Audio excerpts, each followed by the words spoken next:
I'm going to try to make some kind of sense out of how chord shapes can benefit particularly blues guitar playing. The main thing is figuring out where the chord shapes, the different chord shapes are for each chord up and down the neck. For instance, the basic shapes we're going to talk about is the E shape, just a regular E chord, the A shape. I wish I could get a good angle on this, but the D shape, and that also includes the D7. Those are the main ones that we'll look at. So each chord has a corresponding E-shaped chord, A-shaped chord, and D-shaped chord. So for instance, E. First position, E. You know how to play it. The D shape for E, since it's just a whole step above D, is 2 whole steps above D here. So that's an E chord. Now, you can play it like that. You can play the E7 like that. Sometimes we're just going to play 2 notes, like in some of this Lightnin' Hopkins stuff. So that you have your 3rd on the 4th fret of the 1st string and your root on the 5th fret of the 2nd string.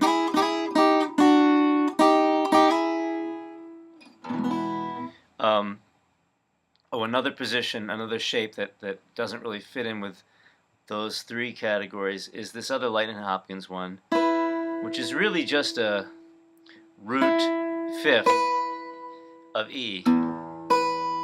That's with the famous reversing triplets thing, like this.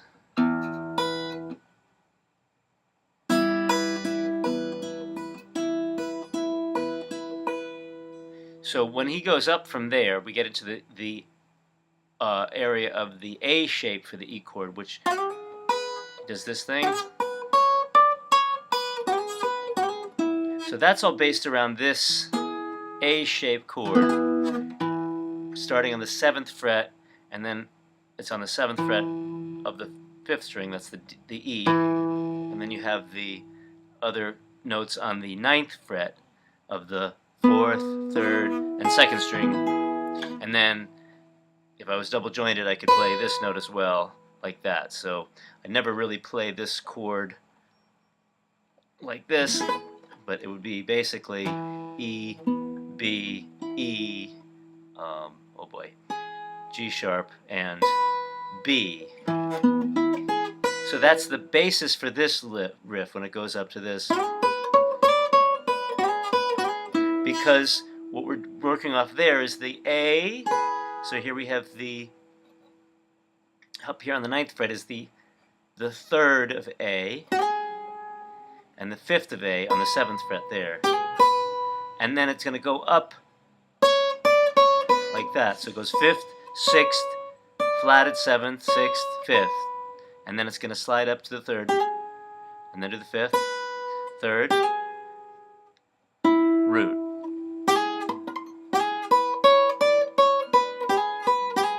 So that's all based around this A shape of the E chord.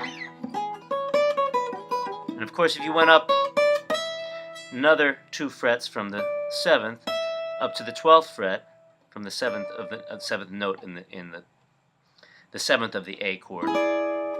There's the A7, by the way, the E7. I'm sorry, Jesus. The A-shaped chord, but it's an E chord. Oh boy, I'm really getting confused here. So it's an A-shaped chord, but it's an E. So here's the A7-shaped chord, just like here is an A7 in first position. Here is an E7 all the way up here. Now if you go up like that, you also have an E, because you have the E on the top. So sometimes you'll have a riff that goes like this. To the 7th, chromatically, the root down, chromatically down to the dominant 7. Just like up here. Sometimes we do an A like this. So that's with the root on the top, and then with the 7th on the top.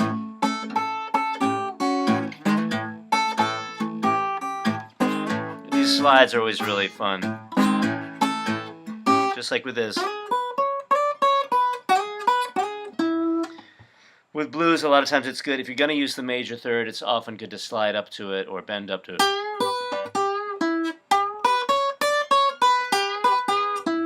So that's another version of this train whistle riff that we've talked about before, which is just the fifth of the E, which is the B, and then you take the minor third of the E, which is G, and you bend it up. You can bend it up part way for just sort of that train whistle thing, just a bluesy thing, or you can try to bend it all the way up to the G sharp, like that.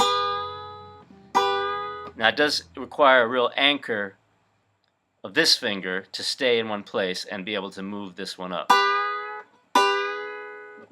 But you can do like you can do, or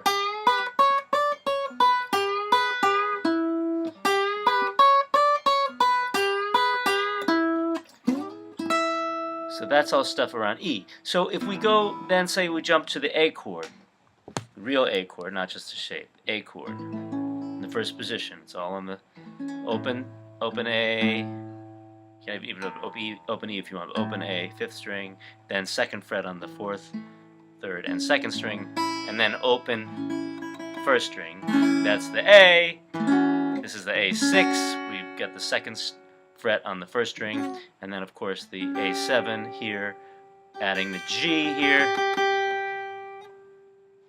Or you can go up to the tonic like we were talking about. So the next position of A up the neck is the E position with the bar chord. Now strangely enough, bar is spelled B-A-R-R-E.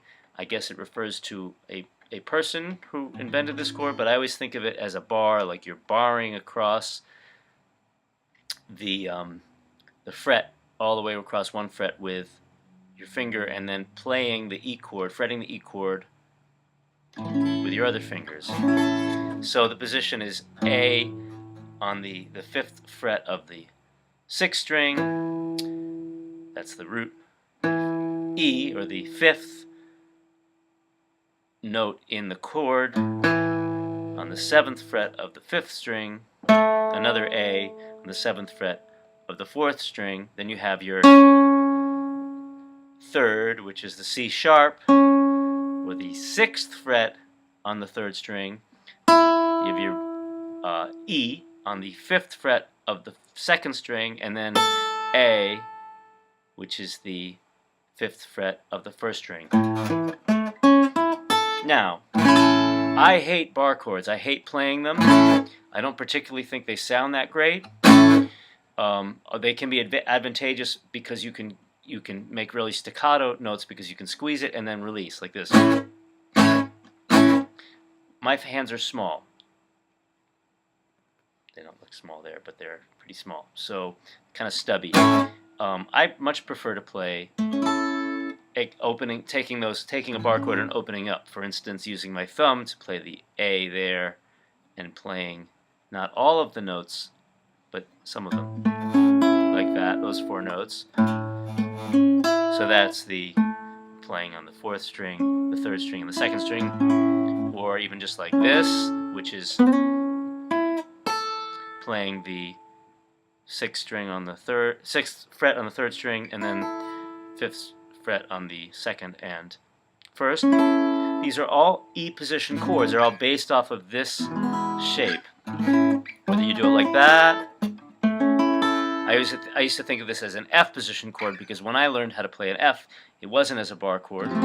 It was just like that, which is just essentially an E chord moved up half a step without the low part on it. So you can do the F like that with your thumb, which is what I usually do, but you can also do it as a bar chord.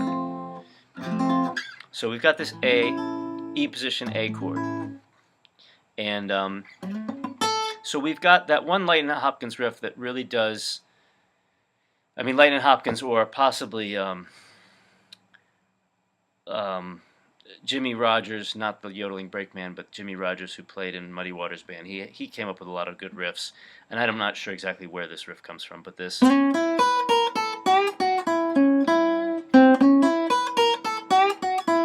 we're starting out by either playing like that, or sliding up from the minor third, which is the C, up to the major third, which is the C sharp, then that E, and then we're going to do this chromatic thing, which is actually the 9, or the second note in the scale.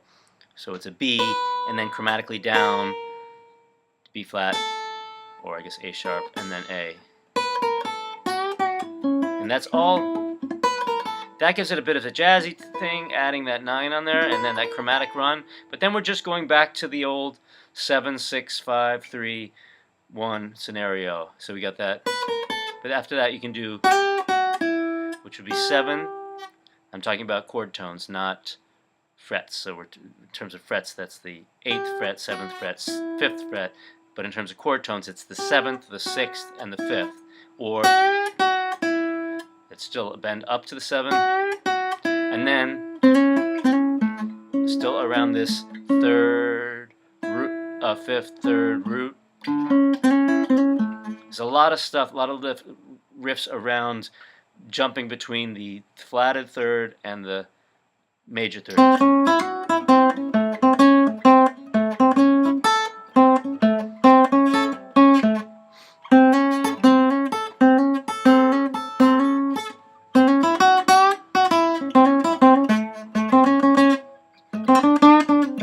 Getting into other stuff. So you can also take this, if you want to be more familiar with the chord tones and the scale tones that match up with this chord, this A, you can start your A scale, say A, I would say A major, but really since we're just using the dominant 7 in this chord, I would say A Mixolydian, which would be here. And this is stuff I don't usually get into, but the A on the 5th fret,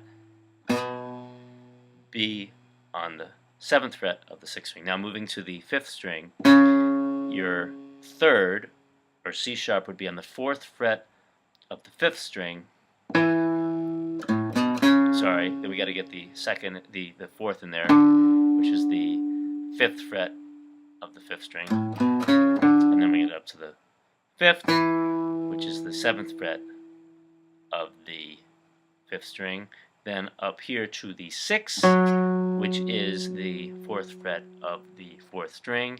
Now instead of using the major 7, we're going to use the minor 7, the flatted 7, which is the G note, and it is the 5th fret of the 4th string, and then to the tonic here, which is the 7th fret of the 4th string. So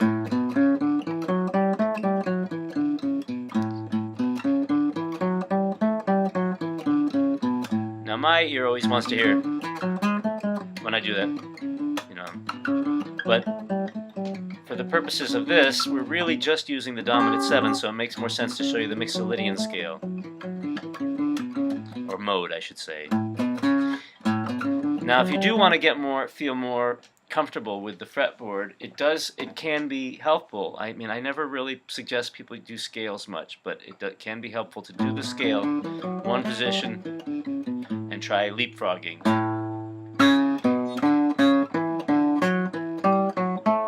Like that. Whoops. Just to get used to those. But that's not even really where we're playing these notes. We're playing them the next position. So then you're getting into here. Now this is all stuff I don't really teach, so, but we're interested in feeling more comfortable. So you have this scale starts with the 4th string, 7th fret, and you're going to go up from there. Same scale, same mode. You're going to go up from here. So this is going to be your starting point. I'm going to use my middle finger because we're going to have the index finger ready to go down up here. So we got, and then of course it will change here since we have the B string is at a different interval from all the other strings, then, which is why mandolin players hate the guitar.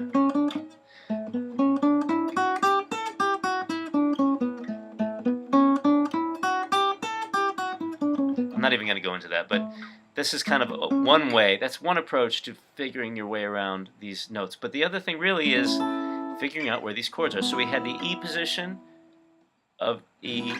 So we had the A position of A, and then the E position of A.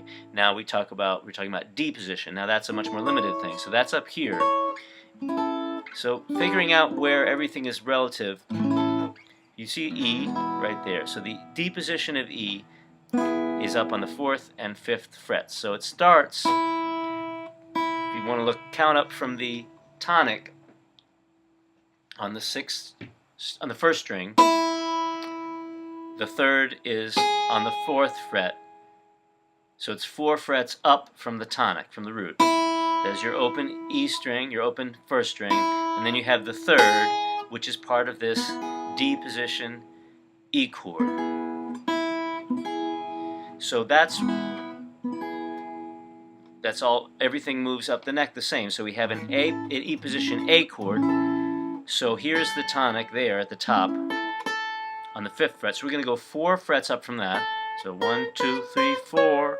So the D position will start here on the 9th fret. It'll be the 9th fret on the 1st and 3rd string, and the 10th fret on the 2nd string. It sounds out of tune on this guitar because it's not intonated properly. But so you have, here's your A position E chord, and then here's your D position. So then you can take that, flip it upside down to make that D7 shape for an A7 chord, which is what we used in the Robert Johnson thing.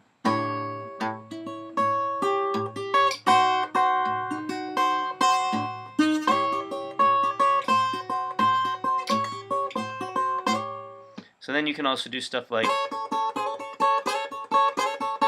which is the same riff we used in E for the Lightning Hopkins thing. So now, next chord, let's just go to D. So you got your D position here. Excuse me. D position. 2nd and 3rd frets.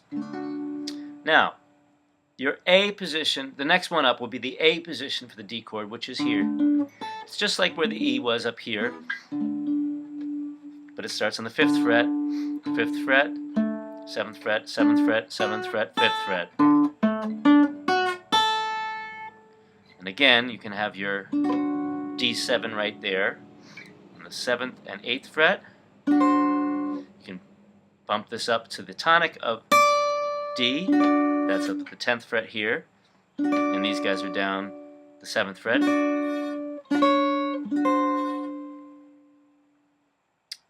And I didn't do the scale off of the 2nd position, meaning the A position, right? We did the scale here for A. So let's just take a look at the Mixolydian scale for D, starting in this position here.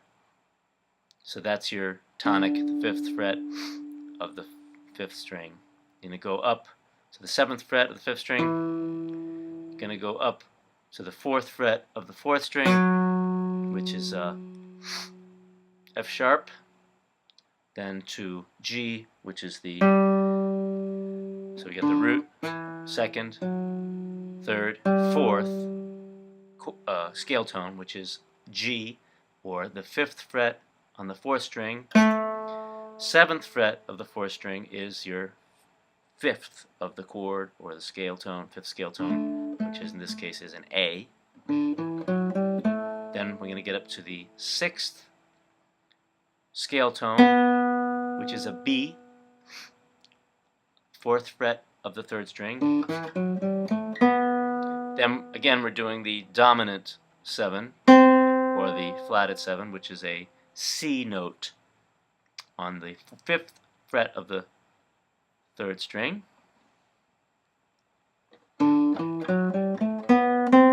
then to the tonic, which is the D, and that's the 7th fret of the 3rd string. Okay, so that's D. Now the next position, the next shape for D would be the E shape, and it's all the way up here in the 10th fret. Not a very easy one to do a bar chord in. Really cramped, so we can do it like that again, like an F shape, I guess. You can do all the same stuff you do in A.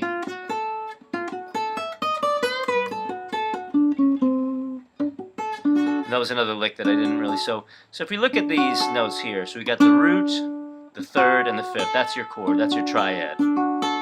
So stuff is all we play around with that. So we got the root, third, fifths. As I said before, we often will go up to the major third from the minor third. You see that even in Chuck Berry songs. So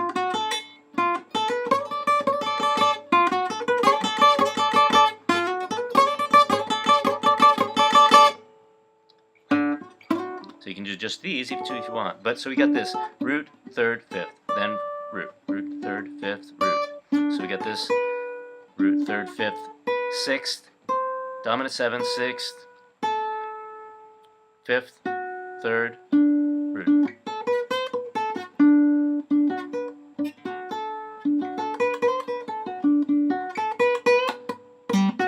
Then you can go down from. You can also go down from the tonic, from the root note, again, just like we did with so it goes tonic, major 7, dominant 7, something like that. Oh yeah, the other one that I didn't show, I didn't expand on, so was the 7th, the inside 7th, I'll call it, of the E shape chord. So you have your E chord. One way of doing the one way of tuning your guitar. Excuse me, this is getting really long, I know. It's like a whole other lesson. Hold on.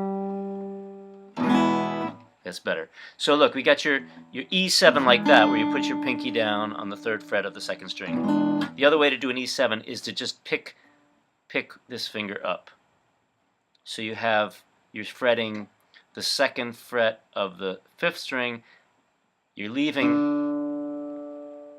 the 4th string or the D string open because that's our 7, and we're fretting the 1st fret of the 3rd string. So that's another kind of E7. I call that with an inside 7 instead of an outside 7 like that.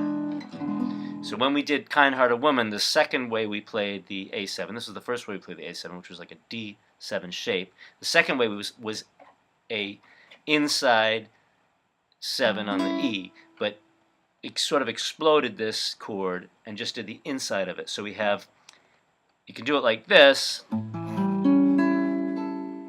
way, especially since it's an A and we have an open string there. You do the G, or the 7 on the 4th string, 5th fret. Then you get the 3rd here on the 6th fret of the 3rd string, and then the 5th on the 5th fret of the 2nd string.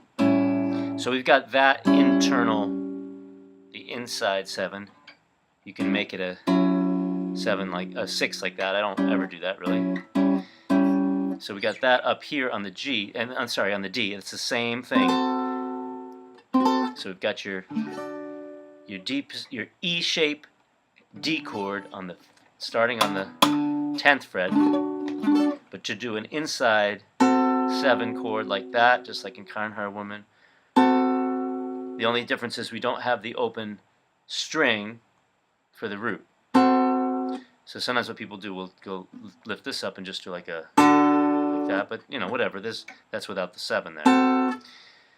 So it's just good to know. Should sort of take, even though you might not have exactly the same application for each chord, depending on what key you're playing in. It's just good to kind of know your way around those chord shapes. I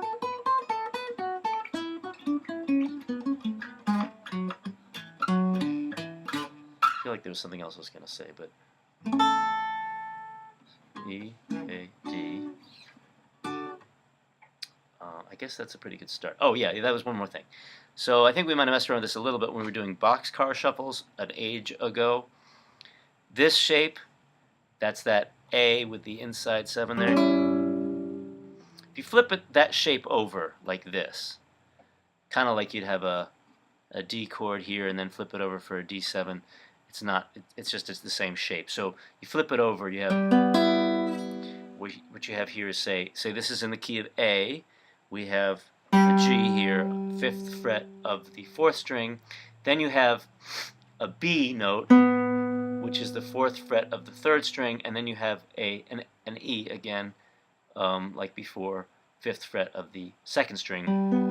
Now that's a 9 chord. This is the 7th note in the scale. This is the 2nd note in the scale, but when you have it above a 7, you call it a 9. I don't know. That's just what they do.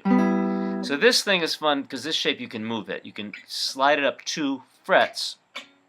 All of a sudden you have an A6 chord as your open A string, just for reference. So here we have the tonic.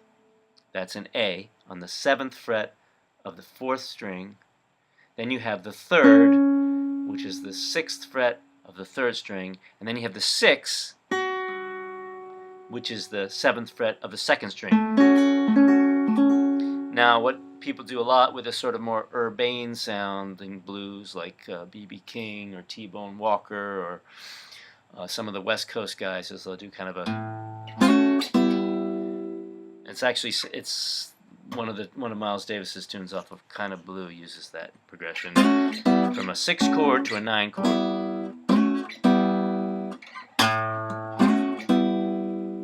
And that's all derived from that same scale. And you can do the same thing up here with D. There's your 6 right there. 12th fret on the 4th string, 11th fret on the 3rd string, 12th fret on the 2nd string. That's your 6. You slide it down 2 frets. That's your 9. 10th fret on the 4th string, 9th fret on the 3rd string, 10th fret on the 2nd string. Do the same thing up here for E. And these are all movable, so you can do the same thing with the G chord, where you have your E position, your bar chord for G. You explode it, you can have a G chord like that with the inside 7. You can have all of your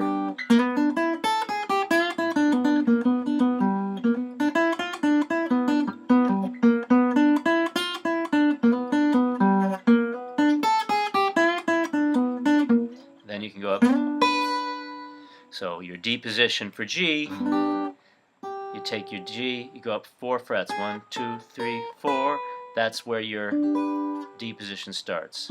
4 frets up from the tonic. And a lot of times we'll just use they call it a 6th interval. It's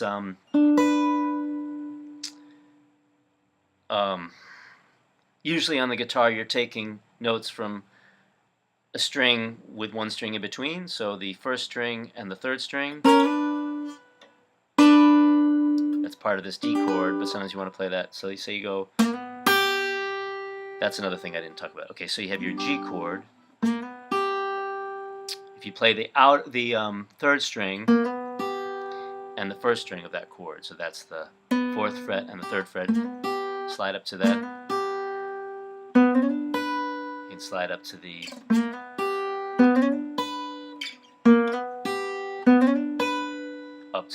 D position of the G. And then in between you can go